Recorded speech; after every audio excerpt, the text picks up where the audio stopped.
But we're going to be great women of God. And if your spirit is right, you don't have to worry about whoever your leader is looking over their shoulder, wondering whether or not you're going to take their place. But if you have the right spirit, the right attitude, we've got to learn how to serve and serve, even if you don't get a title. Because, see, some of us serve better without a title. As soon as we get a title, that's it. You know, the little puppy was all right, but the minute you call him Rover, then he goes off. You gave him a name. This is a big dog. See, you can't, some people, you just have to let them work. You do better just serving. Just let me say, it's just a pleasure to serve. Well, mean that. It's just a pleasure to serve. And if we serve, and serving your leader is not carrying her purse. Serving your leader is not carrying her purse or her Bible.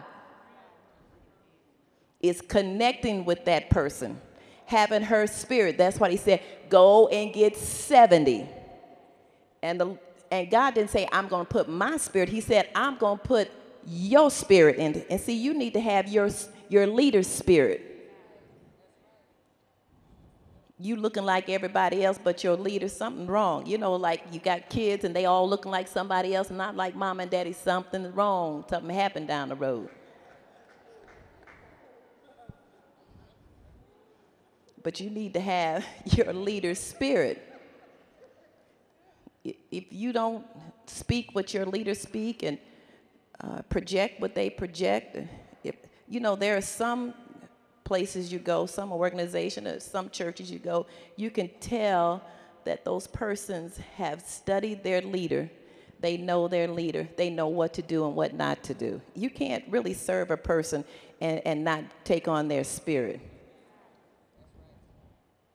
I mean, serve them honestly, you know, with a pure heart.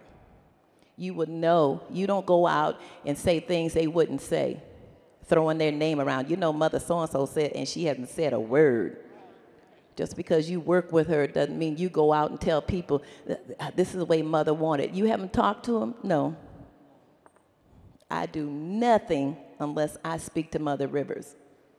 Nothing unless I speak to Mother. So we're going to learn how to work with our leaders. Sometimes it's good for you. David said it was good that I be afflicted. Sometimes that's your affliction, trying to work with your leader to get your attitude, get you together.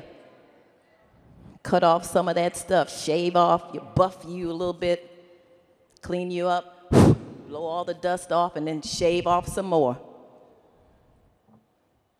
Sometimes that's the reason why we haven't gotten married.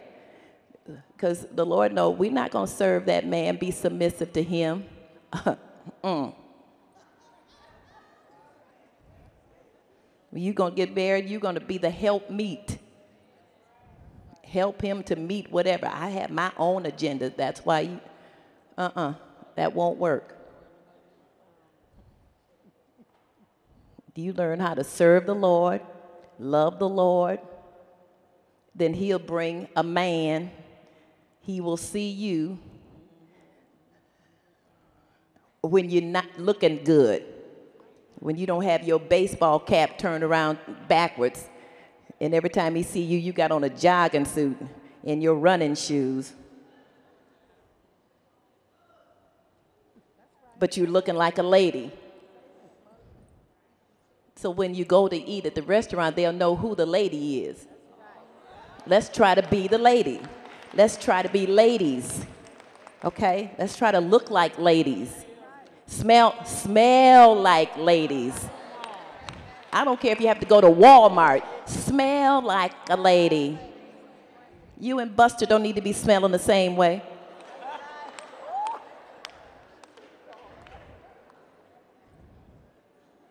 When y'all come in, you and George smell the same way. No. You need to smell sweet.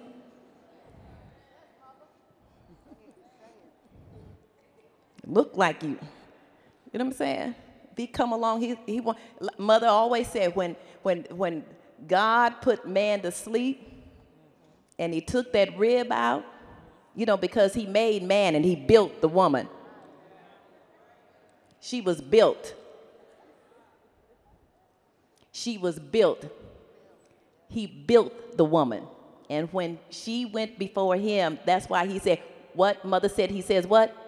Whoa. Well, your man ought to say, whoa, sometimes.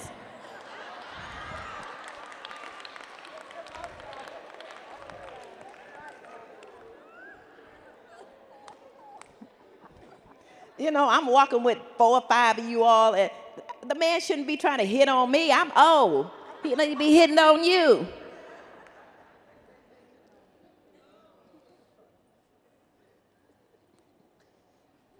I'm just going out here for a minute, and the minute you go out there, that's when God sends the man, and he see, no, no, no, no, no, no.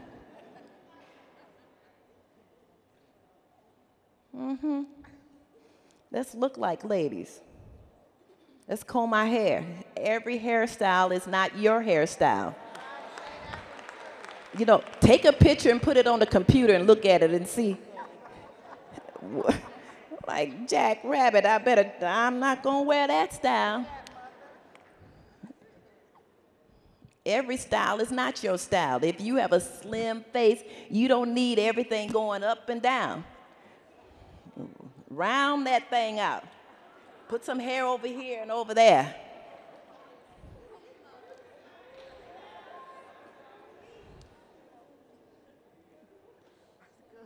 I'm just talking to Mother Come.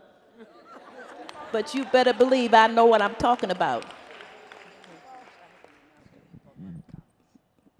Here. Come on, let's celebrate Sister Diane Bogan. You all can see why the men stop and look at her, right? Amen, amen. Come on, back, parade. Stand back so the ladies will know how to look on a Wednesday morning. At what? At 7 o'clock in the morning. Isn't she lovely? Amen. Right, we can celebrate our sister, right? A woman that has given you nuggets. How old? And talking about sick, does she look it? All right, let's celebrate how she looks, right? Right, right. And guess what? She smells like a lady. She doesn't smell like mustard and chicken and eggs and bacon. So we celebrate and appreciate Lady Diane Bogan. Again, let's give it up for Lady Diane Bogan. A couple of things they